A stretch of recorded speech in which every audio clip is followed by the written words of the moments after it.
السلام عليكم ورحمة الله وبركاته. سعد الله أوقاتكم بكل خير. بسم الله والصلاة والسلام على رسول الله. مرحبا بكم في لمساتي. كنتمنى إن شاء الله نكونوا عند حسن ظنكم. اليوم عاوتاني جيتكم فيديو جديدة، كنتمنى إن شاء الله تعجبكم. إلا كنتي أول مرة كتشوفي القناة ما تنسيش تضغطي على الزر الأحمر اشتراك أو لا صابوني أو لا سبسكرايب مع تفعيل الجرس باش توصلي بكل ما هو جديد، وما تنسيش أيضا تشجعيني باللايك وفرجة ممتعة. السلام عليكم البنات، كنتمنى إن شاء الله تكونوا بخير وعلى خير. أولا كنعتذر على هذه الغيبة الطويلة الخارجة على الإرادة الصراحة. ثانيا جيتكم اليوم فيديو باش نشكركم ونوجه لكم كلمة شكر. وصلنا بفضل الله عز وجل ثم بالفضل ديالكم 10,000 مشترك. أنا عارفة بأنه رقم ماشي مهم في اليوتيوب، ولكن أنا بالنسبة لي جد جد جد مهم، لأن هذه محطة من محطات النجاح في اليوتيوب. يعني هذه 10,000 اليوم، 10,000 إن شاء الله يدوزوا هذوك الأصفار ويتزادوا تم بإذن الله عز وجل. كنبغي نقول لكم شكرا شكرا شكرا من الأعماق، جزاكم الله خيرا. شكرا لكم جميعا، كل من ضغط على الزر الأحمر سبسكرايب أو اشتراك. وبهذه المناسبة حتى درت واحد الطورطة أو واحد الكيك تريبل شوكولا بثلاثه طبقات بثلاثه الانواع ديال الشوكولات. كنتمنى ان شاء الله يعجبكم. بغيت نشاركو معكم، احتفلت به انا وبغيت نشارك معكم الوصفه حتى نتوما ان شاء الله ديروها لوليداتكم. كنتمنى ان شاء الله الفيديو ديال اليوم يعجبكم، وكنقول لكم عاوتاني شكرا شكرا جزيلا. وبقاو معايا حتى الاخير الفيديو، راه عندي لكم واحد المفاجاه. الناس اللي كيبغيوني شكرا لكم جزيلا، اللي خطيكم عليا وفرجه ممتعه. اليوم الاحد 10 ديسمبر 2017 مع 10:50 دقيقه وصلنا لهذا العدد 9999 مشترك، وان شاء الله 10,000 على الابواب. يعني بقى واحد وغتكون 10,000. بغيت نشارك معكم هذه اللقطه ديال وصول ل 10,000، لان هذه تعتبر بالنسبه لي اول خطوه او لا اول درجه في سلم الانجاز باذن الله عز وجل في يوتيوب. كما وصلت 10,000 ان شاء الله غنوصل لمليون، وعلاش لا باذن الله عز وجل. وضع ثقتي الكبيره بالله سبحانه وتعالى ثم بحبكم قدرت نوصل دابا ل 10,000، وان شاء الله غنوصل لاكثر واكثر. ما نكذبش عليكم، كنحس بواحد الفرحه وحبيت انني نشاركها معكم. اي واحد اشترك يعني كيدل على انه كيشجعني وكيقول لي استمري وزيدي لقدام، راه هذاك الشيء اللي كديري راه عاجبنا. كنشكركم بزاف، كنشكر اي واحد ساهم في هاد 10,000. كما كتشوفوا البنات 10,000 مشترك، الحمد لله الحمد لله. من 10,000 باذن الله عز وجل للمليون باذن الله عز وجل، عقبال النجاح من بعد النجاح باذن الله. انا على الرغم من ان هذا الرقم بسيط في اليوتيوب، ولكن انا كنعتبره كبير بالنسبه لي، لانني كنحس بان اي شخص من هاد 10,000 الا انه ضع على الكاهل ديالي واحد الثقه وواحد الثقل، يعني ديال الثقه اللي دار فيا. شكرا لكم بزاف بزاف بزاف بزاف لكل شخص من هاد 10,000. كنقول لكم شكرا بزاف بزاف بزاف، الله يجازيكم بخير. القناه راه ديالكم ديما كنقولها لكم، وبكم ان شاء الله غتزيد لقدام. شكرا لكم بزاف بزاف بزاف. هادشي اللي عندي نقول. ودابا ان شاء الله ندوزو على بركه الله لطريقه تحضير لا طاغط او هاد الطورطه. كنتمنى ان شاء الله تجربوها وتعجبكم. فرجه ممتعه. اول حاجه غنبداو بها طبعا هي البسكوي او لا جينواز او لا باز ديال الطورطه. غنحتاجو ان شاء الله على بركه الله 4 البيضات، 120 غرام ديال سكر سنيده او سكر حبيبات، 120 غرام ديال الطحين، 2 معالق كبار تقريبا ديال الكاكاو المر بودره او كاكاو غبره. غنحتاجو ايضا واحد الخماره وواحد الفاني وقبيصه ديال الملح. بالنسبه للطريقه من طبيعه الحال كنا كنعرفوا بان لاجينواز خاصها تطرب او تخفق جيدا باش هكذا يضاعف الحجم ديال البيض والسكر باش تجي خفيفه.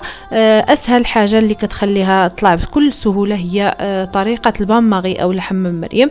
كنديروا شويه ديال الماء في شي اناء اسفل الاناء اللي غنطربوا فيه، ومن بعد كنطربوا البيض في الاناء اللي في الاعلى. هكذا كيطلع لينا بواحد السرعه فائقه ودغيا وبسهوله، يعني بدون ما يطلب منا مجهود. كنبقاو نخفقوا في البيض حتى كيتضاعف الحجم ديالو 3 أضعاف تقريبا. ثم من بعد كنبداو نضيفوا المواد الجافه.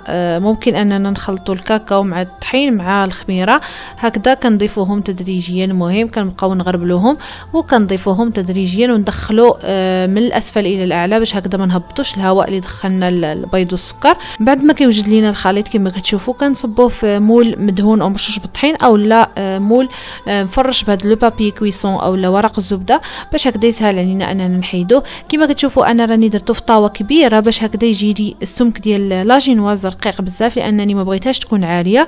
سرحتها في مول كبير او طاوه كبيره باش هكذا يجي لي بسكوي ديالي السمك ديالو في المستوى المطلوب، يعني بغيتها تكون رقيقه ما بغيتهاش تكون عاليه بزاف. ثم دخلتها الفرن مسخن مسبقا على درجه حراره 180 درجه 10 دقائق ربع ساعه بكثير كتكون وجدات. من بعد كنخرجوها وكنقاد ليها داك العلو ديالها، البلايص اللي طالعين شي شويه حاولت نقادهم لها كذا بالموس باش يكون المستوى عندي مقاد، وفي نفس الوقت قطعتها بهذاك الاطار مربع على العبار اللي انا بغيت. ممكن ديروا اي اطار واي شكل، كيبقى لكم حريه الاختيار.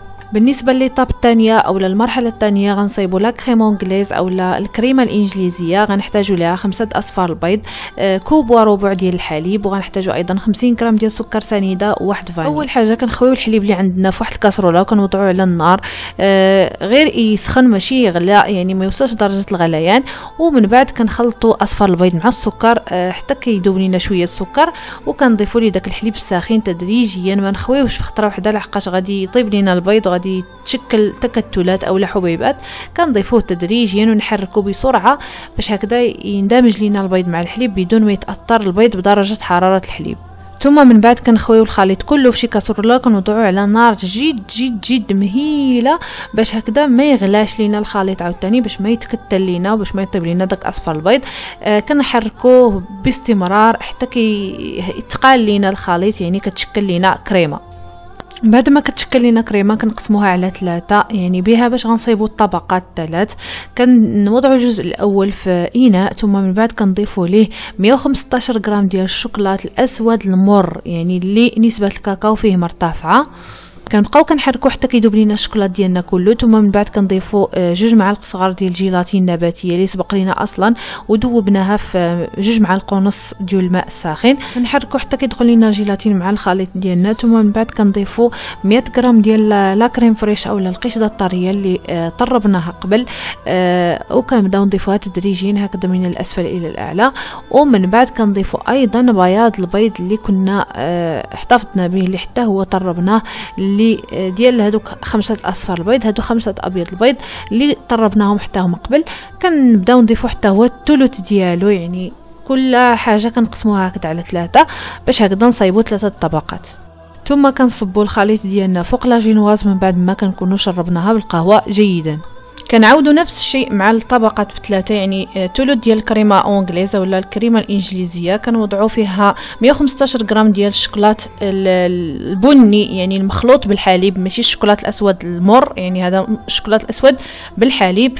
كندوبوه في باماغي لان هذيك الكريمه كتكون بردات لينا، كنديروا في حمام مريم وكندوبوا معاه الشوكولات، وكنديروا نفس الشيء الجيلاتين. من بعد كنزيدوا ليه نفس الكميه ديال الكريمه 100 غرام ديال الكريمه مخفوقه والثلث ديال ابيض البيض اللي طربنا من قبل، وهكذا حتى مع الطبقه الثالثه نفس الشيء. اللي كيتغير هو الشوكولات، كنديروا عوض الشوكولات في الاول درنا المر وفي الثاني درنا الشوكولات بالحليب، دابا غنديروا الشوكولات الابيض، يعني نفس المقادير غير الشوكولات هو اللي كيتغير.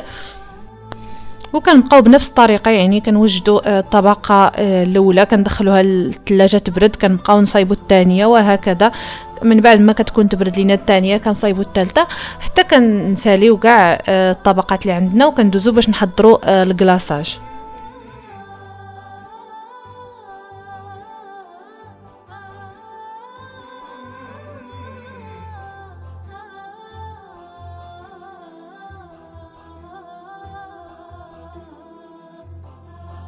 بالنسبه للمقادير ديال الكلاصاج ميغواغ او اخر طبقه عندنا في الكيك اللي هي الكلاصاج اللماع، غنحتاجو ان شاء الله 150 غرام ديال الشوكولات الاسود، 100 غرام ديال الحليب، 25 غرام ديال السكر سنيده او سكر حبيبات، 20 غرام ديال الكاكاو غبره مور، 25 غرام ديال الزيت النباتيه، و25 غرام ديال الزبده، ومعلقه كبيره تقريبا ديال الجيلاتين النباتيه او ما يعادل 5 غرام. بالنسبه للطريقه غنديروا الحليب والسكر في كاسرونه ونوضعوهم على النار حتى يغليو، يعني حتى يبدا يذوب لينا السكر. ثم من بعد كنضيفوا الطرف ديال الزبده وكنخليوه حتى هو حتى كيذوب، ومن بعد كنضيفوا عليه كنحيدوه من على النار وكنضيفوا عليه الشوكولات وكنبقاو نحركوه هكذا حتى كيذوب لنا الشوكولات ديالنا كامل. ثم من بعد كنضيفوا الكاكاو غبره ثم الزيت، واخر حاجه هي الجيلاتين بعد ما كنكونوا ذوبناه في الماء الساخن. ومن بعد كنصفيو كلاصاج ديالنا تجنبا لانهم يكونوا فيه تكتلات ولا شي حاجه، وكنخويو فوق الطبقه الاخيره او الثالثه، يعني كيكون هو اخر حاجه. ثم كنصبوا الكلاصاج ديالنا فوق من الكيك وكندخلوه للثلاجه حتى هو حتى كيجمد، يعني حتى كتشد لينا ديك الطبقه مزيان. ومن بعد كنخرجوا الكيك ديالنا من الثلاجه وكنسخنوا الجوانب ديالو هكذاك. اللي عندها شاليمو ديال المطبخ راه مزيان، واللي ما عندهاش تستعمل سيشوار كي بحالي كنسخنوا مزيان الاطار باش هكذا تفك لينا بسهوله. من بعد كنحيدوا الاطار ثم من بعد كنزينوها باي شكل بغينا. انا كما كتشوفوا راني سبق لي وجدت هاد الشكيلات من الشوكولات قليبات لانني كنحبكم بزاف وبغيت نهدي لكم هاد الطورطه، وداكشي علاش درت لها قليبات. ودرت شكيلات عشوائيين هكذا بالشوكولات وكتبت عليها من بعد يعني شكرا 10000 ميرسي. هذا ما كان تزيين كيبقى اختياري، كل وحده كتزين على حسب الرغبه ديالها. هذا هو الشكل النهائي ديال الطورطه ديالنا، كنهديها لكل فرد في هاد القناه اللي دابا راه وصلنا بفضل الله عز وجل 11000 وزياده. هاد الفيديو صورته في الاسبوع الماضي، يعني في الاحد 10 ديسمبر، ودابا راه اليوم 17 ديسمبر. في هاد الاسبوع راه تزادوا مشتركين اخرين، كنقول لهم مرحبا بكم ومرحبا بكاع الناس اللي انضموا للقناه، كنقول لهم شكرا جزيلا. كنتمنى ان شاء الله الوصفه تعجبكم، والا بغيتوا هاد القناه تزيد تكبر اكثر واكثر، نوصلوا ل 100000 ونوصلوا نصف مليون والمليون، علاش لا باذن الله عز وجل. بارطاجيو الفيديوهات ديالي مع احبابكم والمعارف ديالكم، كاع الناس اللي عندكم في الواتساب في وسائل التواصل الاجتماعي، ينضموا لينا ناس اخرين وتزيد العائله ديالنا تكبر. كنشكركم مجددا جزيل الشكر، شكرا جزيلا. ودابا ندوزو على بركه الله المفاجاه اللي قلت لكم في اخر الفيديو. بالنسبه للمفاجاه اللي قلت لكم، هي هذه عباره على قناه جديده، قناه همساتي، غتكون ان شاء الله قناه مليئه بالفوائد، عباره عن مقاطع صوتيه في جميع المواضيع، مواضيع التنميه الذاتيه، مواضيع تربيه الابناء ان شاء الله، الثقه بالنفس. مهم غنشارك معكم ان شاء الله كاع داكشي اللي انا كنبحث فيه لنفسي، وغنشاركه معكم باذن الله عز وجل حتى نتوما تستافدوا منه. الى عجبتكم الفكره ما تنساوش انكم تدخلوا لصندوق الوصف، راه غتلقاو الرابط ديال القناه، دخلوا اشتركوا فيها ان شاء الله باش توصلوا بكاع المواضيع اللي غنبقى نحط. كنتمنى ان شاء الله يكون الفيديو ديال اليوم عجبكم، وكنعتذر على الاطاله، ما قدرتش نصغر الفيديو. انا كنهتم بانني ما نديرش فيديو طوال، ولكن هذا خرج طويل، ما عندي ما غندير. كنضرب لكم موعد كيف العاده فيديو جديده. الى ذلكم الحين كنقول لكم السلام عليكم ورحمه الله وبركاته.